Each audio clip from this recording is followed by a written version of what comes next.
My dear Kibo family members and daddies, good morning. నేను తెల్లవారు పెట్టినటువంటి ఒక ఆడియోకి నేను చెప్పినట్లు కాకుండా వేరే అర్థం వచ్చింది అని నాకు అర్థమవుతుంది. అదేంటంటే, మీరు రేపటి నుంచి కేవైసీ చేసుకోండి. అంటే కేవైసీ మీన్స్ మీరు ఏదైతే డీటెయిల్స్ ఇవ్వాలో, మీ పేరు, తండ్రి పేరు, మీ పూర్తి చిరునామా, ఆధార్ కార్డు, పాన్ కార్డు, ఇలా అందులో ఏంటైతే ఉన్నాయో అవన్నీ నింపుకోండి. ఆల్రెడీ మీరు కొంత నింపారనుకోండి, ఉదాహరణకి పేరు, తండ్రి పేరు రాసి రిజిస్ట్రేషన్ చేశారు, ఓకే. ఇప్పుడు ఆ మిగిలిన చేయండి. మీరు ఆల్రెడీ ఒక్కసారి ఇచ్చినటువంటి డీటెయిల్స్ మళ్ళీ మీరు మార్చుకోలేరు, కానీ ఖాళీగా ఉండకుండా కంప్లీట్ చేస్తే తప్ప మీకు కాయిన్స్ ఎక్స్చేంజ్లో నుంచి రిలీజ్ కావు. మీ టోటల్ అడ్రస్ అంతా అందులో నింపండి. అయితే మీ దగ్గర ఆధార్ కార్డు అనేది అందరికీ ఉంటుంది. ఆధార్ కార్డు లేకుండా ఉన్న వాళ్ళు ఎవరైనా ఉంటే చిన్నపిల్లలు ఉండొచ్చు, వాళ్ళు కూడా తీసేసుకోవచ్చు. నేను చాలాసార్లు చెప్పాను తీసుకోమని, తీసుకోండి. అది ఆధార్ కార్డు పెట్టేయండి. పాన్ కార్డు ఉన్న వాళ్ళు పాన్ కార్డు పెట్టండి, లేని వాళ్ళు దాన్ని ఖాళీగా ఉంచేయండి. దానికి సంబంధించిన వివరాలు ఖాళీగా ఉంచండి. మిగతా వివరాలన్నీ దొరుకుతాయి. మీ దగ్గర ఉన్న ఎక్స్ట్రాగా మీరు ఇవి ఎలా వస్తాయి అని ఆలోచిస్తే రెండే, ఒకటి ఆధార్ కార్డు, రెండోది పాన్ కార్డు. రెండు కూడా మన భారత ప్రభుత్వం ఇవాళ పుట్టిన వాళ్ళకి కూడా మైనర్ పాన్ కార్డు ఇస్తుంది. అది 20 రోజుల్లో 21 రోజుల్లో, అంటే 3 వారాల్లో మీకు ఇచ్చేస్తుంది.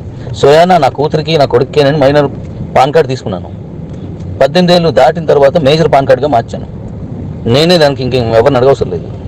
సో మైనర్ పాన్ కార్డు ఇస్తారు. దానికి మీకేం రూపాయి కూడా ఖర్చు అవుతుంది దానికి. సో కాబట్టి పాన్ కార్డు తీసుకోలేదు, దాన్ని ఖాళీగా అలా ఉంచేయండి, ఏదో పెట్టకండి. మిగతావన్నీ నింపేయండి. ఆధార్ కార్డు ఉంటుంది, అది పెట్టేయండి దానికి సంబంధించి. అలా మీరు అన్నింటినీ నింపేసుకుంటుంది నేను చెప్పింది అనమాట. అడ్రస్ లేని వాడు ఎవడైనా ఉంటే వాడు అనవసరం కదా, అడ్రస్ లేకుండా ఎలా ఉంటారు. అడ్రస్ ఉంటుంది, ఆ అడ్రస్ దాని మీద ఫిల్ చేసుకోండి. ఇంకా బ్యాంక్ అకౌంట్ డీటెయిల్స్ కూడా దాంట్లో మీరు ఆల్రెడీ ఒకే బ్యాంక్ 10 మంది పెట్టారు, ఆల్రెడీ చేయకండి. బ్యాంక్ అకౌంట్ నెంబర్ని దాంట్లో మీరు ఇచ్చుకోండి, లేకపోతే మళ్ళీ చూడండి.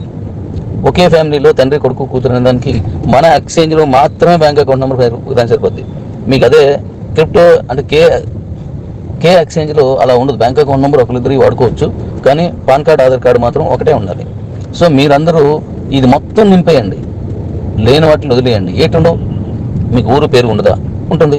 మీకు పలానా ఊరు, పలానా మండలం, పలానా జిల్లా, పలానా రాష్ట్రం, పలానా దేశం, ఇవన్నీ ఉంటాయి కదా అందులోనూ. అవన్నీ అందరికీ ఉన్నాయే. లేనిది మీరు ఇబ్బంది పడేది నేను చెప్పినట్టుగా ఒకటే పాన్ కార్డు. అది ఎవరికో కానీ 99% ఉంటుంది. ఆ లేని వాళ్ళు చేసుకొని పెట్టే వరకు దాన్ని జ్ఞాపించండి. ఇది పాన్ కార్డు కదా, ఆధార్ కార్డు. ఇక పాన్ కార్డు అయిందనుకోండి, పాన్ కార్డు అంటే సగం మందికి ఉండొచ్చు, సగం మందికి లేకపోవచ్చు. సో మీరు ఆ పాన్ కార్డును కూడా చిన్న 18 ఏళ్ళ లోపు అయితే మైనర్ పాన్ కార్డు, అందుకంటే ఎక్కువైనప్పుడు మేజర్ పాన్ కార్డు ఇచ్చేస్తారు. దాన్ని పెట్టుకోండి, అది మీకే మంచిది.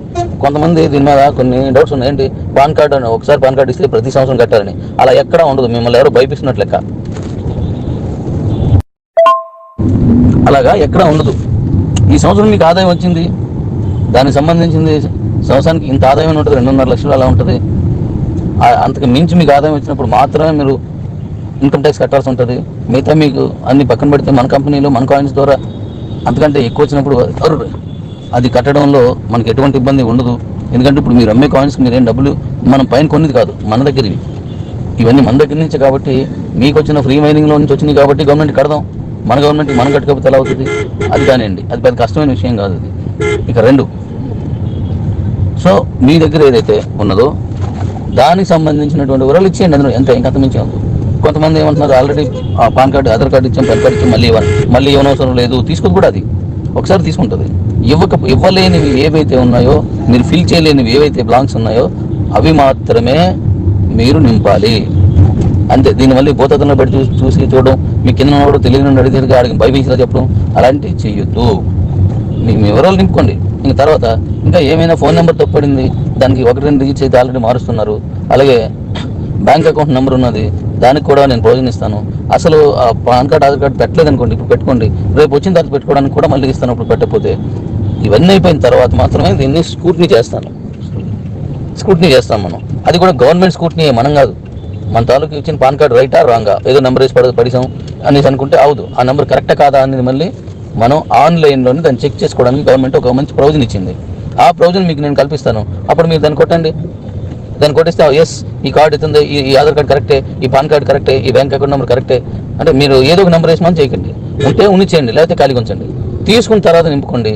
ఎప్పుడు కంప్లీట్ అయిందో అప్పటి నుంచి మన కాయిన్స్ వస్తాయి. దీన్ని అర్థం చేసుకోండి. మనం చేసేది కరెక్ట్గా ప్రాసెస్లో వెళ్తున్నాం. కొంతమంది మహానుభావులు ఉంటారు, వాళ్ళు ఏం చేస్తారంటే వాళ్ళే 10, 20, 100, 50, 200, 300 తప్పుడు అకౌంట్లు చేసిన వాళ్ళు ఏం చేస్తారు, ముందు మాకు ఇవన్నీ చెప్పలేదు కదా, తర్వాత చెప్పారు. ఎందుకు చెప్పలేదు? మీ తాలూకా అప్లికేషన్ ఏదైతే మీరు డౌన్ చేసుకున్న అకౌంట్ కోసం దాంట్లో ఎన్ని వివరాలు ఉన్నాయో అవన్నీ మొదటి నుంచి ఉన్నాయి. మీకు చెప్పకపోతే మీ సీనియర్ని అడగండి, దాంట్లో క్లియర్గా ఉన్నది.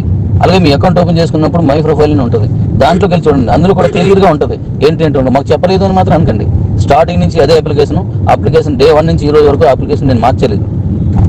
కాబట్టి అది నింపకపోతే మీ తప్పు, నింపదో అవసరం లేదులే అనుకుంటే మీ సీనియర్ తప్పు. మీకు అలా ఇస్తే మీ సీనియర్ అయినా సరే తను పూర్తి చేయకుంటే ఈ కాయిన్స్ తీసుకోలేరు. మీ అడ్రస్ అయితే అడుగుతున్నారు, మీ అడ్రస్ పెట్టడానికి మీకు ఇబ్బంది ఏంటి? తర్వాత మరికొంతమంది మా ఆధార్ కార్డు పెట్టేసినట్లయితే మా బ్యాంకులో డబ్బులన్నీ పోతాయి అని కొంతమంది అన్నారని నాకు కొన్ని వాయిస్లు వచ్చాయి. ఎలా పోతాయి?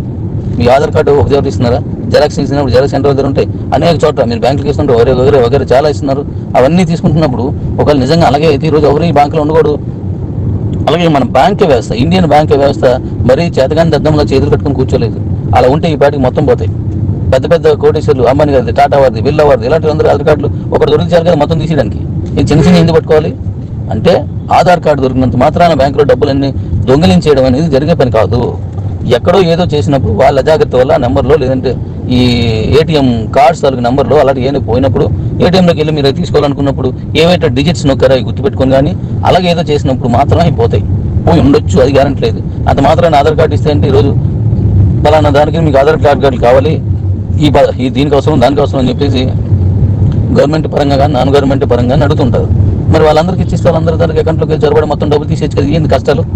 ఇంపాసిబుల్. ఏంటి ఇంపాసిబుల్? కార్డును దొరికినంత మాత్రం డబ్బులు తీసేయడం జరిగే పని కాదు. అనవసరంగా లేనిపోయిన అపోహలకు వెళ్ళకండి. చక్కగా మీరు చేసుకుంటే మీ కొరకే అదంతా చెప్పేది.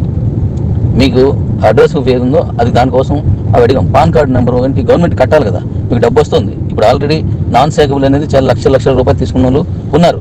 మరి తీసుకున్న వాళ్ళు కట్టాలి కదా, గవర్నమెంట్కే కట్టమని చెప్తున్నాను నేను లాస్ట్ ఇయర్ ట్యాక్స్లు అన్నీ కూడా మన కంపెనీ తరఫున నేను కట్టాను. మీరు ఇక మీద నుంచి ఏంటి మంది ఈసారి కంపల్సరీగా అందరూ కట్టే విధానంగా మనం వెళ్దాం. మనం కట్టుకుంటే మన దేశం బాగుపడిపోతుంటే ఎలా అవుతుంది? మోడీ గారు చేయలేదు, పలానా సీఎం గారు చేయలేదు, ఎందుకు చేయరు? మనం కట్టాల్సింది మనం కట్టాలి. వాళ్ళు ఎలాగో కడుతున్నారు. మనం కట్టాల్సింది మనం కట్టకుండా ఉండడం వల్లే అప్పులు చేస్తున్నాయి రాష్ట్ర ప్రభుత్వాలు కానీ దేశ ప్రభుత్వం కానీ. మనం కట్టాల్సింది సక్రమంగా కడితే మన ప్రభుత్వాలు అప్పులు చేయాల్సిన అవసరం లేదు. మీ దగ్గర ఉన్న దానికి మీరు తప్పనిసరి కట్టండి, కడదాం. నేను చెప్పే మాటల్లో ఎవరికైనా సరే ఇది తప్పు అనిపిస్తే నన్ను మీ స్నేహితుడు అనుకుంటారో, మీ అన్నదమ్ముడు అనుకుంటారో, మీ ఫాదర్ లాంటి వారు అనుకుంటారో మీరు భావించి నేను చేసిన తప్పు అయితే, మాట్లాడిన తప్పు అయితే క్షమించండి. దీని గురించి ఒకసారి మీరు ఆలోచించండి, నేను మాట్లాడిన దాంట్లో ఏది తప్పు ఉంది అని. Thank you daddy's. మరొక విషయం మీద మళ్ళీ కలుద్దాం. ఉదయం మాట్లాడిన దాని మీద వివరణ ఇవ్వడం కోసం వచ్చాను. అలాగే రేపటి నుంచి మీ అప్లికేషన్లోకి వెళ్ళి మీరు మొత్తం ఫిల్ చేసేయచ్చు. ఇక రాత్రి 12 తర్వాత నుంచే మీరు నింపేసుకోవచ్చు. అలా నింపేసిన వాటికి మాత్రమే మళ్ళీ ఇవన్నీ రిలీజ్ అవుతాయి. మీకోసం చెప్తున్నాను, మన కోసం చెప్తున్నాను. Thank you.